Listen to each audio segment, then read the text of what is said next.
that we as Christians, it is justified for us to resort to violence if we need to save our country. And they interviewed, African American, Black. They interviewed Latinos. They surveyed Latinos. This is insane that these numbers keep going up, especially after January 6th, when we should have been ashamed. Like, you know what? I want nothing to do with violence because Jesus, the Bible I hold is not the same. It's not the representation of the Bible that Homeboy held when he was, guy. The gunner one. That guy, bro. Like, never forget his image. And instead of being ashamed of that and being like, oh no, I detest violence, like these numbers went up. Like evangelicals saw that and thought to themselves, maybe we didn't go far enough. Right, That's which is scary. crazy. I mean, you're like, so you're going to go and you're going to kill our senators. Like you're going to, which this is maybe off topic, but here's what's crazy to me too.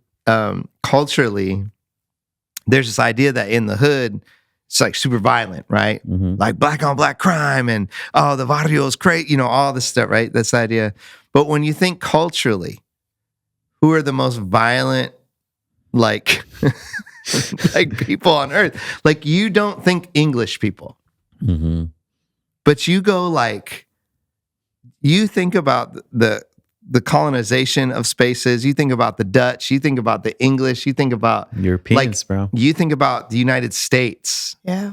And you go, we're like, people want to go, we're a Christian nation, but you go, the extreme violence. We all grew up with knowing that we dropped the atom bomb on Nagasaki and Hiroshima. We all, I mean, that's just our history, right? That was my history. Okay, nice. Sorry. Yeah, that's right. So our sister's from Trinidad. Yeah.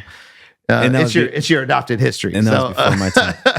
But so all that just happens, right? Okay, forget you, Freddie. You heard me. Go ahead and talk about your history. Yeah, I'm gonna go talk about your history. I'm gonna eat his food later when he's not.